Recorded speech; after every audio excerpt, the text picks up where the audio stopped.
Assalamualaikum warahmatullahi wabarakatuh. Hai teman-teman, hari ini kita akan membahas tentang pelaporan keuangan akuntansi syariah pada mata kuliah Teori Akuntansi Syariah. Makalah ini disusun oleh kelompok 9 dan kelompok 10 atas nama Gulam Mubarak, Zunaifa Ermiawirdanita, Dewi Hovianda, Mu'anizah Rizky Khalifatun Nikmah, Nurul Mustafa, dan yang terakhir Fitri Faizatul Maimunah. Pembahasan yang pertama yakni pengertian laporan keuangan syariah. Apa sih itu laporan keuangan syariah? Menurut Kasmir, laporan keuangan syariah yakni laporan yang menunjukkan kondisi keuangan sebuah perusahaan pada saat ini atau pada periode kedepannya. Sedangkan menurut Munawir, laporan keuangan yakni adalah laporan keuangan yang terdiri dari neraca dan suatu perhitungan laba rugi serta laporan mengenai perubahan ekuitas.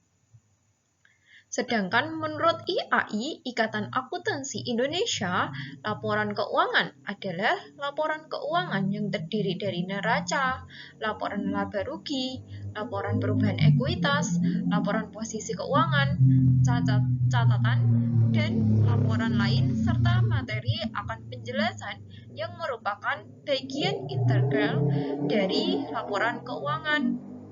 Jadi, kita dapat menyimpulkan bahwa laporan keuangan itu adalah suatu daftar yang menggambarkan sebuah posisi keuangan pada suatu saat tertentu dan suatu daftar itu yang menggambarkan hasil operasi pada suatu perusahaan atau sebuah perbankan pada suatu periode tertentu. Selanjutnya yaitu tujuan dan karakteristik laporan keuangan syariah. Tujuan laporan keuangan syariah yaitu menyediakan informasi yang menyangkut posisi keuangan, kinerja serta perubahan posisi keuangan suatu entitas syariah yang bermanfaat bagi sejumlah besar pemakai dalam pengambilan keputusan ekonomi. Adapun tujuan lainnya yaitu untuk meningkatkan kepatuhan terhadap prinsip syariah dalam semua transaksi dan kegiatan usaha. Untuk informasi kepatuhan entitas syariah terhadap prinsip syariah, serta informasi aset, kewajiban, pendapatan, dan beban yang tidak sesuai dengan prinsip syariah bila ada dan bagaimana perolehan dan penggunaannya. Informasi untuk membantu mengevaluasi pemenuhan tanggung jawab entitas syariah terhadap amanah dalam mengamankan dana, meninvestasikannya pada tingkat keuntungan yang layak. Dan yang terakhir, yaitu informasi mengenai tingkat keuntungan investasi yang diperoleh penanam modal dan pemilik dana syirkah temporer, dan informasi mengenai pemenuhan kewajiban atau obligation fungsi sosial entitas syariah. Adapun tujuan-tujuan tersebut, tujuan laporan keuangan syariah secara umum adalah memberikan informasi tentang posisi keuangan, kinerja dan arus kas entitas syariah yang bermanfaat bagi sebagian besar kalangan pengguna laporan dalam rangka membuat keputusan-keputusan ekonomi, serta menunjukkan pertanggungjawaban manajemen atas penggunaan sumber-sumber daya yang dipercayakan kepada mereka. Sedangkan untuk karakteristik laporan keuangan syariah itu ada 4. Yang pertama yaitu dapat dipahami. Dapat dipahami merupakan kualitas penting informasi yang ditampung dalam laporan keuangan untuk memudahkan segera dapat dipahami oleh pemakai. Maksudnya yaitu pemakai diasumsikan memiliki pengetahuan yang memadai tentang aktivitas ekonomi dan bisnis, serta kemauan untuk mempelajari informasi dengan ketekunan yang wajar. Yang kedua yaitu relevan. Agar bermanfaat, informasi harus relevan untuk memenuhi kebutuhan pemakai dalam proses pengambilan keputusan. Yang ketiga yaitu keandalan. Informasi juga harus andal atau reliable. Informasi memiliki kualitas andal jika bebas dari pengertian yang menyesatkan, kesalahan material, dan dapat diandalkan pemakainya sebagai penyajian yang tulus dan jujur. yang seharusnya disajikan atau yang secara wajar diharapkan dapat disajikan. Agar dapat diandalkan, maka penyajiannya harus jujur, mengungguli bentuk, netralitas, pertimbangan sehat, dan kelengkapan.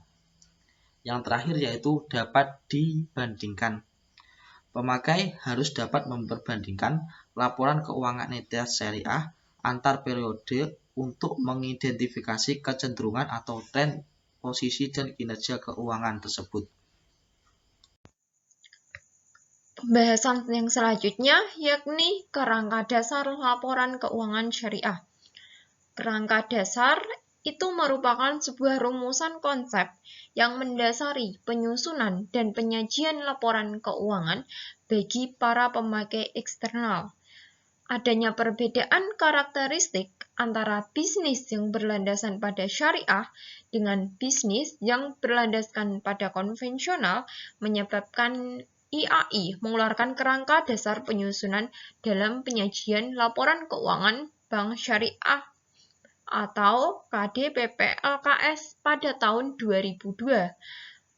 KDPP LKS selanjutnya ini disempurnakan pada tahun 2007 untuk menjadi kerangka dasar penyusunan serta penyajian laporan keuangan syariah. Nah, penyempurnaan KDPP LKS ini terhadap KDPP LKS yang dilakukan sebelumnya digunakan untuk memperluas cakupannya sehingga tidak hanya untuk transaksi pada bank syariah saja, melainkan juga pada jenis institusi bisnis lain, baik itu berupa entitas syariah maupun entitas konvensional yang bertransaksi dengan skema syariah. Selanjutnya adalah tujuan kerangka dasar. Tujuan kerangka dasar ini adalah digunakan sebagai acuan bagi yang pertama, penyusun standar akuntansi keuangan syariah atau PSAK dalam pelaksanaan tugasnya untuk membuat standar. Yang kedua, penyusun laporan keuangan untuk menanggulangi masalah akuntansi syariah yang belum diatur dalam SAK, standar akuntansi keuangan syariah. Yang ketiga, yakni auditor. Nah, dalam memberikan pendapat mengenai apakah laporan keuangan itu disusun sesuai prinsip syariah yang berlaku atau bukan. Dan yang terakhir adalah para pemakai laporan keuangan syariah.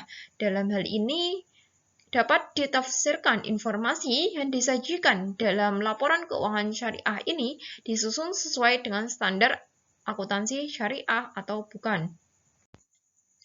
Kalau tadi sudah dijelaskan tentang tujuan kerangka laporan keuangan syariah, sekarang adalah siapa sih pemakai laporan keuangan syariah? Pemakai laporan keuangan syariah itu ada 11, meliputi yang pertama, adanya investor sekarang dan investor potensial. Yang kedua, pemilik dana cord. Yang ketiga, pemilik dana syirkah temporer. Keempat, pemilik dana titipan. Kelima, pemilik dan penerima zakat, infak, sedekah, dan wakaf. Keenam, pengawas syariah. 7, karyawan. 8, pemasok dan mitra usaha lainnya. 9, pelanggan. 10, pemerintah serta lembaga-lembaganya. Dan 11 terakhir yakni adalah masyarakat. Paradigma transaksi syariah. Transaksi syariah berlandaskan pada paradigma bahwa alam semesta diciptakan oleh Tuhan sebagai amanah atau kepercayaan ilahi dan sarana kebahagiaan hidup bagi seluruh umat manusia untuk mencapai kesejahteraan yang hakiki secara material dan spiritual atau falah. Paradigma dasar ini itu menekankan bahwa setiap aktivitas manusia memiliki akuntabilitas dan nilai ilahiyah yang menempatkan perangkat syariah dan akhlak sebagai parameter baik dan buruk, benar dan salahnya sebuah aktivitas usaha. Asas transaksi syariah. Asas transaksi syariah ini dibagi menjadi 7. Asas yang pertama yakni adanya persaudaraan atau ukhuwah, yang berarti bahwa transaksi syariah ini menjunjung tinggi nilai kebersamaan dalam memperoleh manfaat, sehingga seseorang itu tidak boleh mendapatkan keuntungan di atas kerugian orang lain. Prinsip ini juga didasari atas prinsip ta'aruf, tafahun, ta'awun, tafakul, serta tahafu. Asas yang kedua yakni keadilan atau al-adalah. Yang berarti selalu menempatkan sesuatu hanya pada yang berhak dan yang sesuai dengan porsinya. Untuk realisasi prinsip ini, yakni melarang adanya unsur yang seperti adanya riba atau bunga. Pokoknya segala bentuk atau jenis yang bentuknya riba, baik itu ada riba nasihah maupun riba fadl.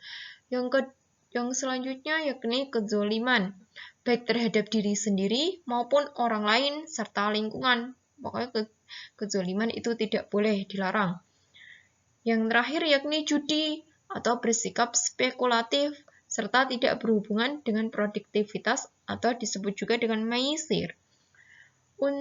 Asas yang ketiga yakni adanya unsur ketidakjelasan, manipulasi dan eksploitasi informasi, serta tidak adanya kepastian kriteria kualitas, kuantitas, harga, objek akad, atau eksploitasi karena salah satu pihak ini tidak mengerti atas perjanjian atau disebut dengan gharar. Asas yang keempat yakni haram, yakni segala sesuatu atau unsur yang dilarang tegas dalam Al-Quran dan hadis, baik berupa barang maupun jasa atau aktivitas operasional yang terkait lainnya. Pokoknya yang dilarang dalam Al-Quran dan hadis itu haram hukumnya.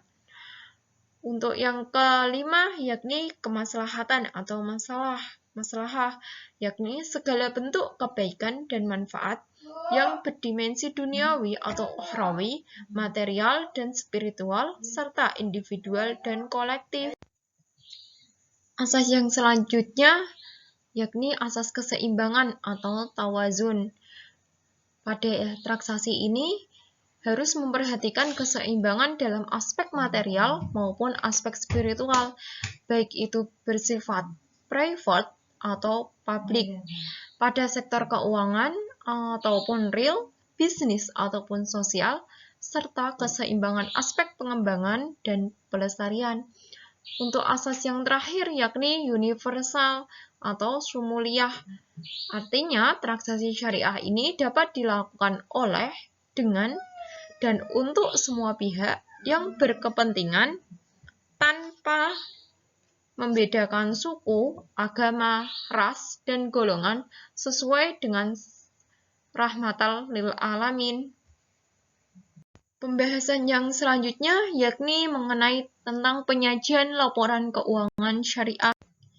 Dalam penyajian laporan keuangan syariah itu ada 8 komposisi yang harus ada. Yang pertama, adanya laporan posisi keuangan. Berikut beberapa unsur yang berkaitan dengan pengukuran laporan posisi keuangan. Yang pertama, adanya aset. Aset itu apa? Aset itu sumber daya yang dikuasai oleh entitas syariah sebagai akibat dari peristiwa masa lalu dan dari mana manfaat ekonomi di masa depan itu diharapkan akan memperoleh entitas syariah. Yang kedua, adanya kewajiban. Kewajiban itu merupakan hutang entitas syariah masa kini yang nantinya akan timbul dari peristiwa masa lalu. Penyelesaiannya ini diharapkan mengakibatkan arus keluar dari sumber daya entitas syariah yang mengandung manfaat ekonomi. Yang ketiga, yakni dana syirkah temporer, yaitu dana yang diterima sebagai investasi dengan jangka waktu tertentu dari individu dan pihak lainnya, di mana entitas syariah mempunyai hak untuk mengelola dan menginvestasikan dana tersebut dengan pembagian hasil investasi berdasarkan kesepakatan. Dalam laporan posisi keuangan syariah, yakni yang harus ditekankan yakni pada neraca. Berikut beberapa pos-pos dan jumlah aktiva. Kayak gimana sih neraca itu? Nah, pos yang berada di aktiva yakni ada kas, penempatan pada Bank Indonesia, giro pada bank lain, penempatan pada bank lain, investasi pada efek atau surat berharga. Sedangkan piutangnya itu biasanya berupa murabahah, salam, istisna, dan ijarah. Serta adanya pembiayaan mudharabah, pembiayaan musyarakah, persediaan, tagihan dan kewajiban dan aset ijarah, aset istisna dalam penyelesaian, penyertaan pada entitas lain, aktiva tetap dan akumulasi penyusutan, serta aktiva lainnya. Untuk bagian pos kewajiban, yakni ada kewajiban segera, bagi hasil yang belum dibagikan, simpanan dari bank lain. Kalau hutangnya berupa salam, istisna, kewajiban pada bank lain, pembiayaan yang diterima, utang pajak, estimasi kerugian, komitmen dan kontingensi, pinjaman yang diterima, kewajiban lainnya, pinjaman subordinasi, sedangkan dana syirkah temporernya itu berasal dari bank, ikut ada tabungan mudharabah, deposito mudharabah, dana syirkah temporer dari bank itu berupa tabungan mudharabah sama kayak tadi, serta musyarakah jumlah dana temporer. Sedangkan ekuitasnya berupa modal yang di store, tambahan modal di store, serta saldo laba rugi.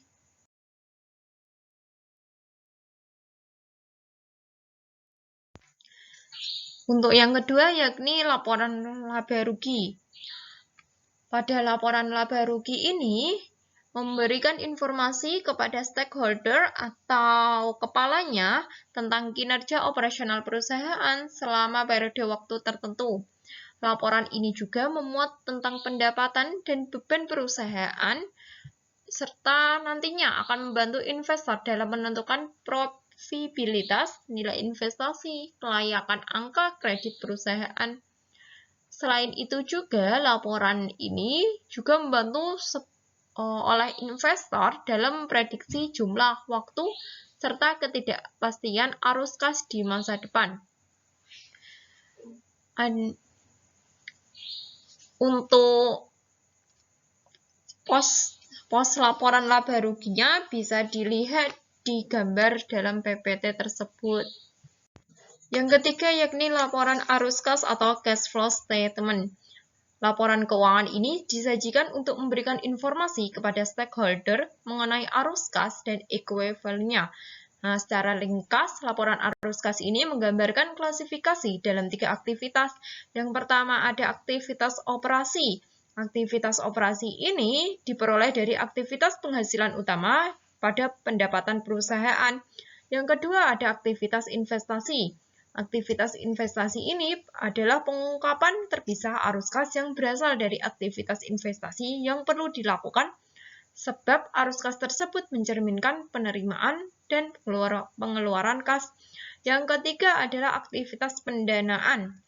Pengungkapan terpisah arus kas yang timbul dari aktivitas pendanaan ini perlu dilakukan sebab berguna untuk memprediksi klaim terhadap arus kas di masa depan oleh pemasok modal perusahaan. Untuk tabelnya bisa dilihat di dalam PPT. Untuk yang keempat yakni laporan perubahan ekuitas. Kalau tadi menggambarkan tentang sebuah asetnya, sekarang menggambarkan tentang peningkatan atau penurunan aset bersih atau kekayaan pada sebuah periodenya. Nah, dalam hal penyajian laporan perubahan ekuitas itu setidaknya memuat informasi. Yang pertama adanya total penghasilan komprehensif selama satu periode. Untuk setiap komponen ekuitas itu terdapat dampak penerapan retrospektif atau penyajian kembali secara retrospektif yang telah diakui. Yang kedua yakni rekonsiliasi antara jumlah yang tercatat pada awal atau akhir periode secara terpisah dengan mengungkapkan setiap perubahan yang timbul dari laba rugi, penghasilan komprehensif lain, dan transaksi dengan pemilik dalam laporan kapasitas sebagai pemiliknya. Yang kelima yaitu laporan sumber dan penggunaan dana kebajikan. Unsur dari laporan ini yaitu meliputi sumber dan penggunaan dana selama jangka waktu tertentu, serta saldo dana kebajikan yang menunjukkan dana kebajikan yang belum disalurkan pada tanggal tertentu. Apa sumbernya? Sumber dana kebajikan yaitu berasal dari infak, sedekah, hasil pengeluaran wakaf sesuai undang-undang tertentu, pengembalian dana kebajikan produktif, denda, dan pendapatan non-halal. Untuk penggunaan dana kebajikan yaitu sebagai dana kebajikan produktif, sumbangan, pengeluaran kepentingan umum, kenaikan atau penurunan sumber dana kebajikan, saldo awal dana penggunaan dana kebajikan, saldo akhir dana penggunaan dana kebajikan. Untuk laporan sumber dana penggunaan dana kebajikan ada di samping. Ini adalah tabelnya. Ini tabel laporannya. Yang keenam yaitu catatan atas laporan keuangan.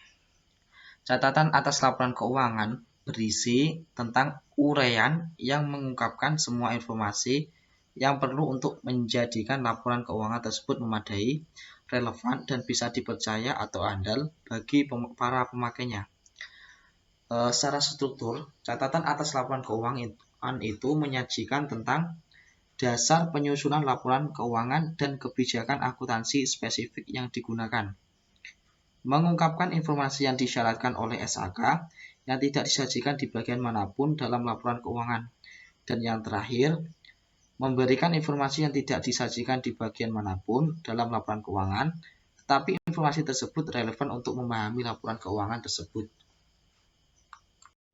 Yang ketujuh yaitu laporan perubahan dana investasi terikat.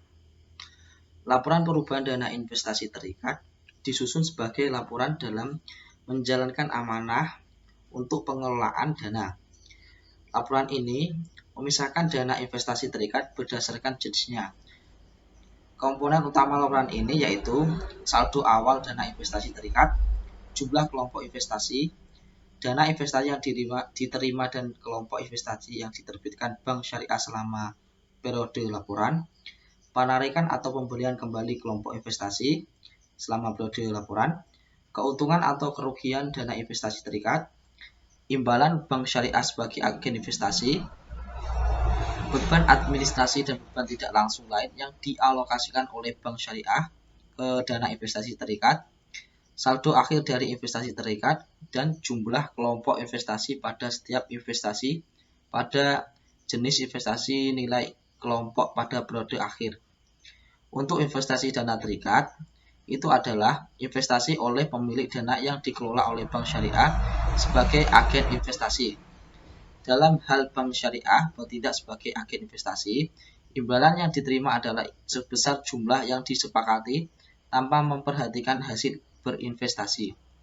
Catatan atas laporan perubahan dana investasi terikat harus mengungkapkan sifat hubungan antara entitas syariah dengan pemilik dana, serta hak dan kewajiban yang berkaitan dengan setiap jenis investasi terikat atau unit investasi. Untuk laporan perubahan investasi terikat bisa dilihat di tabel di sampingnya. Yang terakhir atau yang ke-8 yaitu laporan rekonsiliasi pendapatan dan bagi hasil. Laporan ini dibuat untuk mengetahui kebenaran pendapatan yang nyata-nyata diterima oleh lembaga keuangan syariah yang merupakan pendapatan yang dibagi hasilkan dengan pemilik dana. Laporan rekonsiliasi ini menyajikan tentang yaitu pendapatan pengelolaan dana oleh bank sebagai mudhorib, penyesuaian atas pendapatan pengelolaan dana yang berupa kas atau setara kas, baik yang sudah diterima maupun yang belum diterima, pendapatan yang tersedia untuk dibagi hasilkan, bagian bank syariah atau pendapatan yang tersedia untuk dibagi hasilkan, dan pembagian pemilik dana atas pendapatan yang tersedia bagi pemilik dana baik yang sudah didistribusikan maupun yang belum. Untuk laporan rekonsiliasi pendapatan dan bagi hasil bisa dilihat dari tabel berikut ini. Untuk pencatatannya, ini sebenarnya satu tabel, cuma PPT-nya tidak bisa untuk full tabel, jadi saya buat dengan dua bagian. Kami dari kelompok 9 dan 10 mata kuliah teori akuntansi syariah untuk materi pelaporan keuangan akuntansi syariah mengucapkan terima kasih.